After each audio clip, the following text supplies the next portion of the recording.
Bienvenue. Aujourd'hui, on plonge dans une histoire de génie, une histoire de mystère qui a traversé 5 siècles.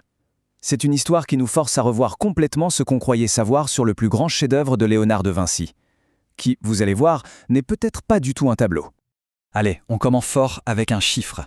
54,4 millions de dollars. C'est le prix, ajusté à l'inflation, que Bill Gates a payé en 1994. Eh oui, pour un seul et unique carnet. Pas un tableau, ni un palais, non. Juste un petit recueil de notes et de croquis. Alors forcément, la question se pose. Qu'est-ce qui peut bien rendre 72 pages de papier vieux de 500 ans aussi précieuses?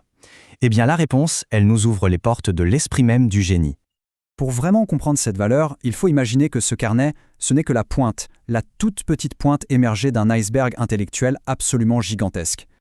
Le contraste est assez dingue. On connaît tous Léonard de Vinci pour une vingtaine de tableaux à tout casser. Mais son véritable héritage, son vrai travail, ce sont plus de 7000 pages de notes qui sont parvenues jusqu'à nous. Et attention, ce n'est qu'une fraction de ce qu'il a dû produire. On estime le total entre 20 000 et 28 000 pages. Le vrai Léonard, il est là-dedans. Et quand on ouvre ces pages, on découvre un univers entier. Il dissèque des corps pour comprendre l'anatomie, il dessine des machines volantes des siècles avant leur temps, il analyse le mouvement de l'eau, il conçoit des armes, il explore la géologie. C'est la définition même du polymathe. Un esprit dont la curiosité en fait ne connaissait aucune, mais alors aucune limite. Et comme si ça ne suffisait pas, pour ajouter une couche de mystère, il écrivait tout à l'envers, de droite à gauche. Pas pour coder un message secret, non, simplement parce qu'en tant que gaucher, c'était plus naturel pour lui. Pour le lire, il faut un miroir. Mais attention, ces carnets sont bien plus qu'un simple catalogue de ses passions. Ils nous donnent un accès direct, presque intime, à son processus de pensée. On peut voir comment son esprit fonctionnait. Certains experts, comme le physicien Fritjof Capra, disent de lui que c'était un penseur systémique. Qu'est-ce que ça veut dire? Ça veut dire que pour Léonard, tout était connecté. Absolument tout. Il cherchait sans cesse des motifs, des schémas qui se répétaient dans la nature, en se disant que comprendre un phénomène pouvait l'aider à en comprendre un autre, totalement différent. Un exemple tout simple. Il ne voyait aucune différence fondamentale entre la géologie et l'anatomie. Pour lui, l'eau qui s'écoulait dans un fleuve suivait exactement les mêmes principes que le sang qui circulait dans nos veines. C'est ce genre de connexion, ce genre de pont entre les disciplines qui a nourri ses plus grandes intuitions. Et voilà le point crucial. Ces carnets, ce n'étaient pas des journaux bien propres et bien rangés. C'était son laboratoire, son atelier mental. C'était l'endroit où il se trompait, où il raturait, testait, échouait. Et parfois faisait des découvertes absolument géniales.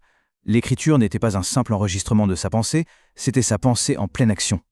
Sauf que cet héritage a bien failli ne jamais nous parvenir. L'histoire de la survie de ces carnets est presque aussi incroyable que ce qu'ils contiennent. C'est un véritable thriller qui s'étale sur 5 siècles. Leur voyage, c'est une véritable odyssée. À sa mort en 1519, il laisse tout à son élève. Mais après ça, c'est le chaos. Ils sont dispersés, volés, confisqués par Napoléon, et certains ont même été perdus pendant 200 ans dans une bibliothèque à cause d'une simple erreur de rangement, avant d'être redécouverts par miracle en 1965. Chaque étape de leur histoire est une catastrophe évitée de justesse. Et parmi toutes ces péripéties, il y a une histoire qui sort vraiment du lot, celle du Comte Libri. C'est tout simplement l'un des vols d'archives les plus audacieux de tous les temps. Imaginez un peu le plan du Comte Libri. C'est d'une audace folle.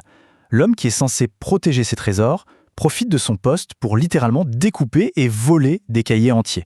Ensuite, il file en Angleterre pour vendre son butin. Et le comble, c'est qu'il faudra des décennies pour que la France soit obligée de racheter ce qui lui appartenait déjà. C'est absolument sidérant.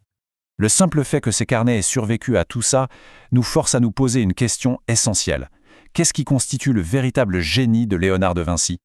On admire la Joconde, la Seine, des œuvres finies, parfaites, polies, mais ces carnets, avec leur désordre, leur rature, ils nous racontent une toute autre vérité.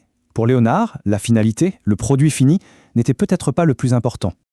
Ce qui obsédait Da Vinci, c'était le processus, plus que la conclusion. Cette phrase, elle résume tout. Il était passionné par la recherche, par le fait de poser des questions, d'explorer des idées, même celles qui semblaient complètement folles à l'époque, comme les machines volantes. Finalement, le véritable chef-d'œuvre de Léonard de Vinci, ce n'est peut-être pas la Mona Lisa. C'est cet ensemble incroyable de 7000 pages.